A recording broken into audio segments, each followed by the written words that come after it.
Hey, thanks for joining. Today we're talking about navigating direct primary care.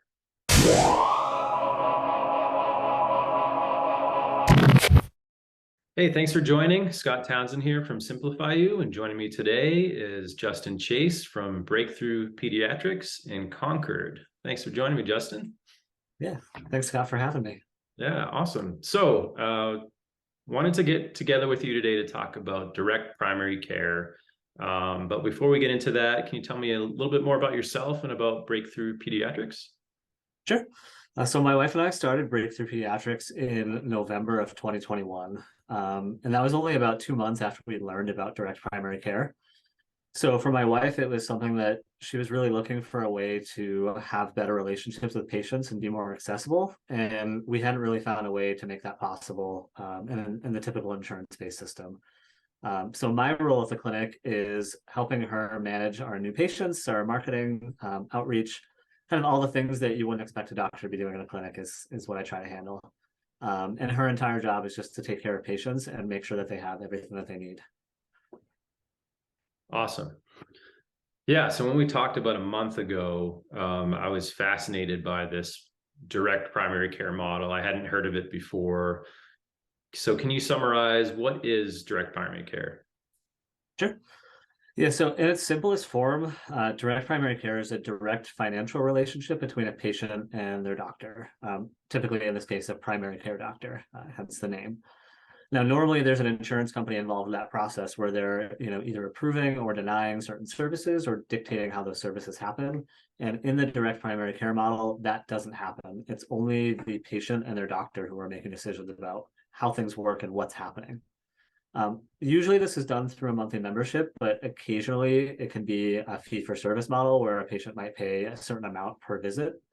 But the monthly membership really lets people kind of take advantage of some of the unique benefits of the model. So the way that the monthly membership works is a patient pays a monthly membership fee, and that covers all of their office visits, phone calls, telehealth, and even the ability to send text messages. All those things are covered, so you don't get any surprises when you have questions or you need some extra care. Most offices also provide really big discounts on labs and imaging. A lot of times that's about 10% of what gets billed to insurance. So it can be pretty significant savings on something like an MRI that's thousands of dollars. You're talking maybe $800 versus $8,000 for something, which is, it's a pretty good feeling to be able to provide someone that discount with little effort on our part. Generally, direct primary care offices try to provide about 85 or 90% of patient care in-house. Most of them don't do any sort of emergency care. But some clinics like ours do laceration repair or stitches. We can provide IV fluids and some other things that could help eliminate a trip to the ER. That really covers like the technical side of how things work, but I think the biggest thing that sets it apart, aside from the cost structure, is that there's a real relationship between the patient and the doctor. My wife, as a pediatrician, she knows every family that's in our clinic. She knows what they do for work, what they like doing for fun. She knows what sports their kids are excited about. So it makes it so that when patients have questions or when a kid, is coming into the clinic, they feel comfortable asking their questions. They feel comfortable coming in for care. And that means that they get better care because we're getting better information. They also enjoy longer visits. So a lot of times doctor visits are, 5 to 7 minutes, and we generally schedule at least an hour for patients to come in so they have that time if they need it. And that really helps us provide preventative care rather than just providing sick care. Yeah, absolutely. Yeah, it seems like a very compelling model. How long has this been option available to people? It came out back around the year 2000. It started in the Pacific Northwest up in the Seattle area, and there was a pretty large clinic system that started to use this model.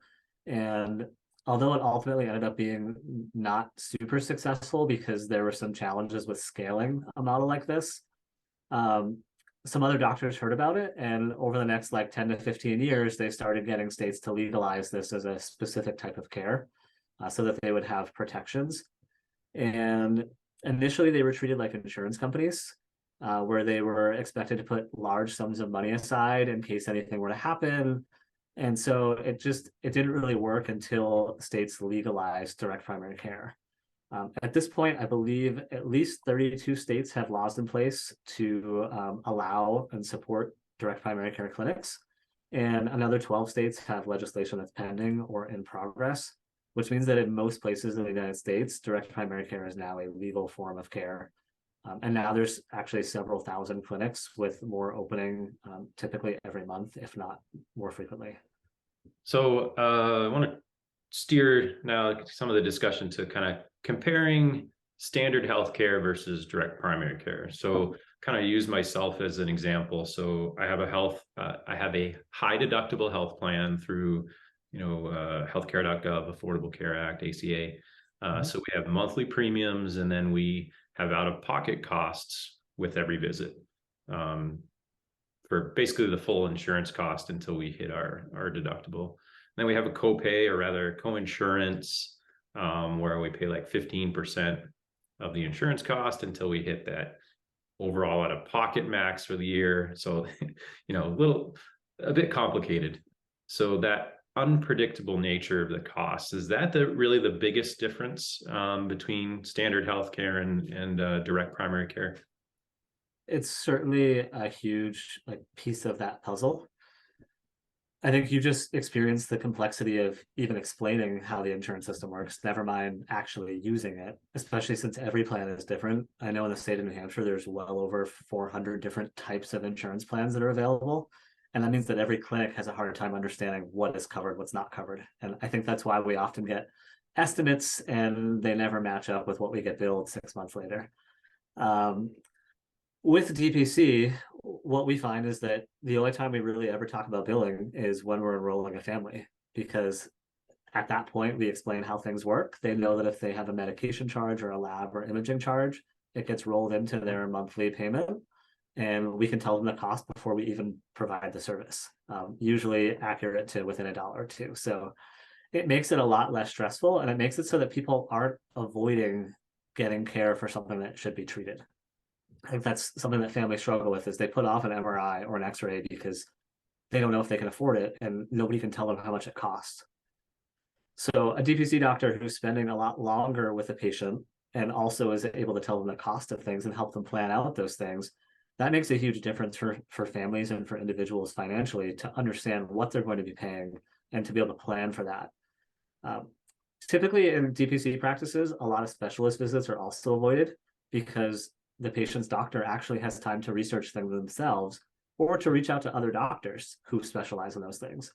A lot of those doctors who are specialists don't necessarily want to be seeing every patient before they really know that they need to be seeing them, because they have limited availability. So a doctor who is able to do some research and gather some more information and help a patient without having to put them through a specialist, that can make a big difference financially as well. Okay, so if I were to summarize, so standard healthcare is unpredictable as far as the out-of-pocket costs or even routine doctor visits. Direct primary care is more predictable cost model, via that monthly subscription.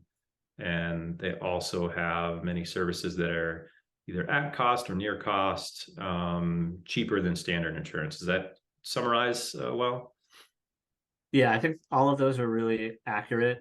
It certainly makes the financial side of things a lot easier when you're given cost up front, and when you can also have a single location that can tell you prices on labs, medication, and imaging, because generally those get sent out like we have to call a lab, or you'd have to talk to radiology to find out what their prices are. And so we're able to just kind of give people that information up front so that we can make a decision together about how a patient wants to proceed about something, rather than just telling them to go talk to a specialist and then we'll see you in 6 months or we'll see you in a year. It's a lot more collaborative overall. And each office has their own kind of markup. So we don't really try to make any money off of the labs or medication. We only mark them up either $1 or a couple percentage points, really with the goal of trying to cover some of our time.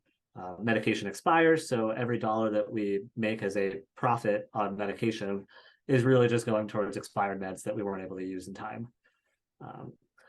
So it just makes the whole process easier. And a lot of times, even with people who have good insurance, who might have a co-insurance of 15 or 25%, we can still save the money because of how much lower our prices are.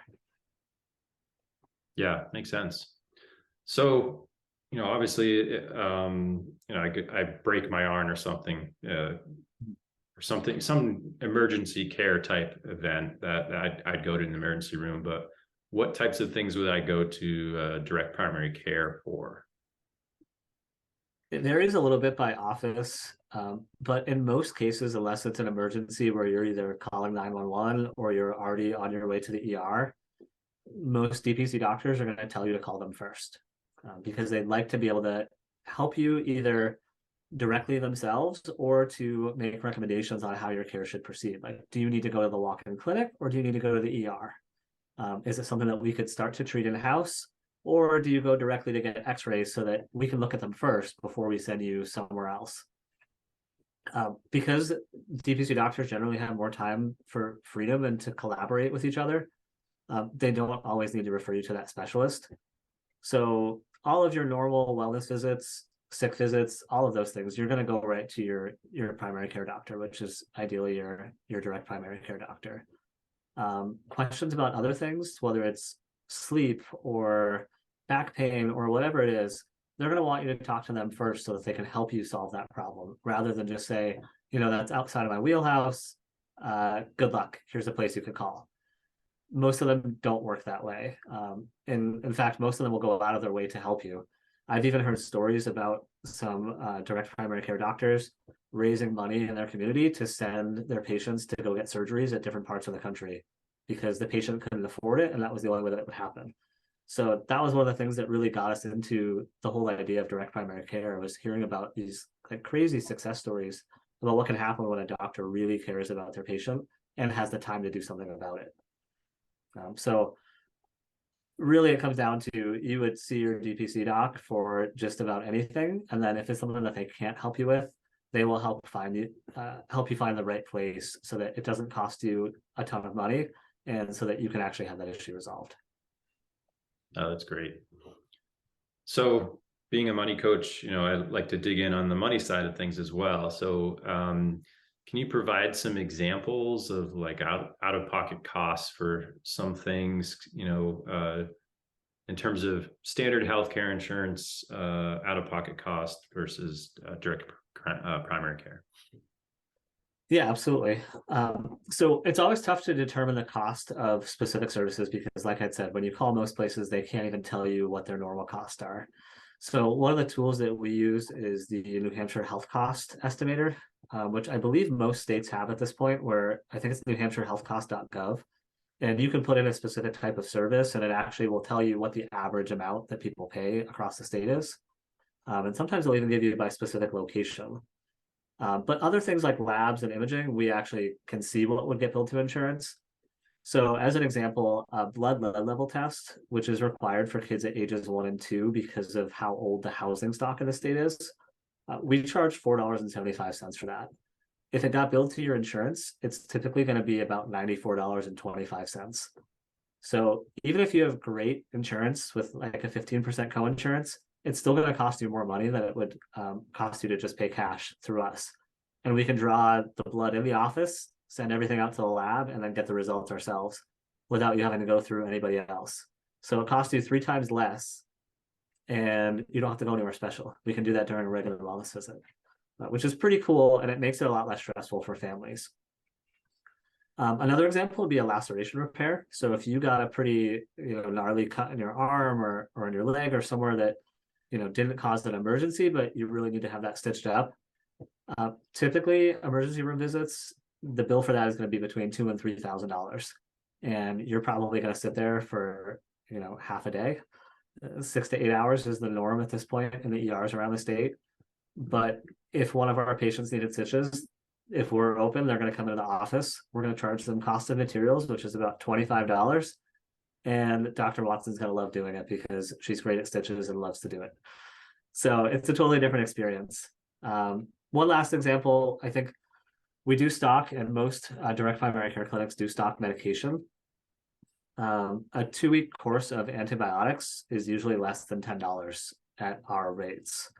Whereas built through insurance, it could be anywhere from, $15 to maybe $100 or $200, really depending on what the medication is and what your insurance covers. So it leaves a lot to be desired when you're going through insurance and you don't get those prices ahead of time. Right. One last thing to note is that since the whole COVID pandemic outbreak, there was a situation where people who worked with people that were on Medicaid were not really able to find the time to answer their questions. And so Medicaid began approving clinics, began allowing clinics to bill individuals for questions if it took them longer than 5 minutes to answer.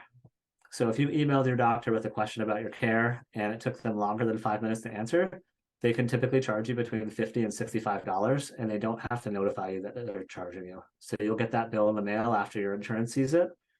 And from what I understand in various parts around the country, in particular right now in California and in Ohio, that's becoming a normal thing for all people, not just people on Medicare.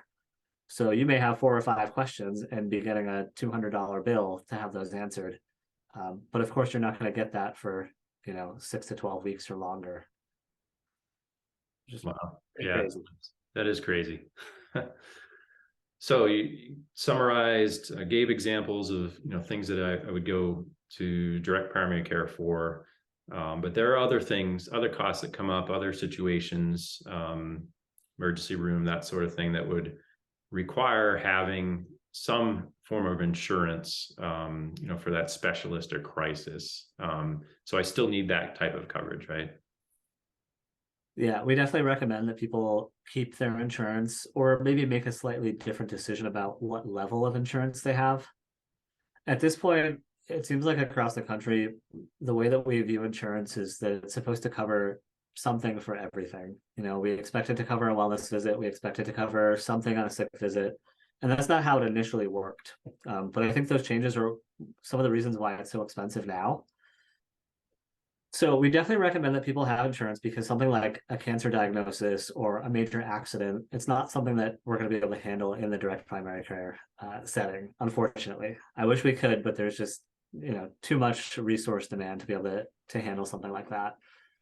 But there are other options for insurance. So there's always higher deductible plans, some of which offer an HSA, which, as I'm sure you know and have explained before, it has triple tax advantages, which is a great thing to have, especially as an emergency plan.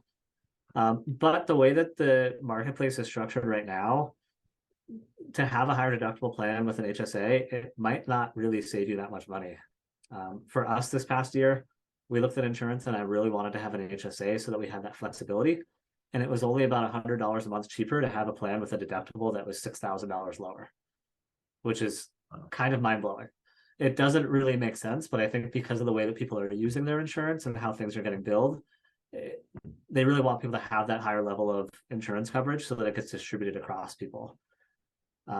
What we recommend, and we have a couple of good connections for this, is that people talk with a health insurance agent who understands the direct primary care model if they're considering it, because then they can help them make a good decision with insurance that will protect them, but also provide them some flexibility or some opportunities to maybe use an HSA for some of those direct primary care costs, or just think about things in a unique situation where they maybe have supplemental insurance to cover accidents or something of that nature. So there are definitely options, but I think we definitely would say in almost all cases, it would make sense to keep an insurance plan and just make better decisions with that plan. Yeah, makes sense. So that's a lot of great info about direct primary care. Can you tell me more about Breakthrough Pediatrics specifically?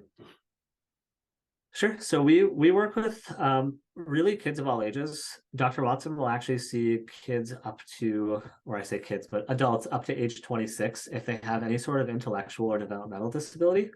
We've run into a couple of situations where doctors who are used to seeing adults won't see someone who's 20 or 22 years old if mentally they're only in their teens or potentially even younger.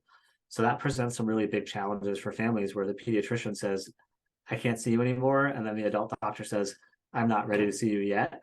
They get kind of stuck in limbo. So we try to make the practice one that is really useful for families that have either unique situations or who are just not happy with the care that they've been getting at other locations. When we opened, our real goal was not to be the biggest clinic or to be the most profitable or anything. Of course, we want to make a good living, but the goal was really to make sure that people had care that they were happy about and that they wanted to share with other people. And I think that in the year and I don't know, 2 or 3 months that we've been open, we've been able to do that. We've had so many families just share their experiences of what it used to be like to go to the doctor. And I want to say that every family in the clinic has, in some way, said something about how their kids are excited to come in here when it's time to go to the doctor. It's kids, we need to get ready, we need to go there. And they're like, oh, okay, like whatever, we don't want to go anywhere. We're just going to keep playing. And then they say, we're going to see Dr. Amy. And the kids put all their stuff away and like run to the door because our office is fun. And so kids and families like coming here. And that makes it so much easier to provide quality care because they trust us, they want to be here, and they're really committed to taking care of their health and their families. Um, so I think that's one of the things that sets us apart is most clinics don't have the opportunity to do that because they have to see a certain number of patients in order to keep their clinic in operation. And we're such a small operation that we don't really need that many patients to remain open and to provide quality care. Yeah, that's definitely a big difference. Yeah, huge benefit. So no, that's great. Yeah. And we're always looking to kind of work with the community and figure out what the community's needs currently are. And an example of this is that since we opened, we've heard from families that have children either suspected to have or have been diagnosed with autism spectrum disorder or ASD. And the process for getting that diagnosis currently is taking between 6 and 12 months at a minimum for families. So from the time that a child is suspected to be autistic or have ASD, you're talking 6 to 12 months minimum before they can start getting any services. And generally it's much longer than that. A key part of that is a specific observation that has to be performed, which is called the ADOS-2. And there are some other observations or diagnostic criteria that can be used, but this one in particular is one that has a lengthy wait time. And so Dr. Watson went through the training and is going to start offering that. And I think that's something that really sets us apart from other clinics is that we're really trying to be aware of what the community needs and then find a way to meet those needs instead of just continuing to do what we've been doing. No, that's great. That's being able to be adaptive and be able to provide something that the community needs is so powerful and yeah, that's very compelling in my view for people. So that's fantastic. So where can people go to learn more about direct primary care? There are really a lot of resources about direct primary care at this point. Most of the doctors who run direct primary care clinics, a primary part of what they do is to get the information out about what DPC is and that it even exists. Most families that we talk to in New Hampshire have never heard of it before and don't know why they would want it. But then as we talk to them, they start to put the pieces together and, it'd be nice to have longer visits and to have access to a doctor and all those sorts of things.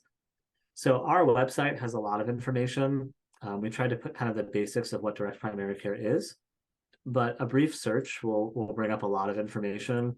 You can search for the history of direct primary care, and there's PDFs that are 60 pages that go through all the backstory of how it was created, which clinics existed first, and what areas it's become really popular in. But I think another really easy way is to just follow us on Instagram. Dr. Watson posts videos that kind of give people a sense of what it's like to be a member of the clinic because she's giving them information that they now don't have to go search on Google for.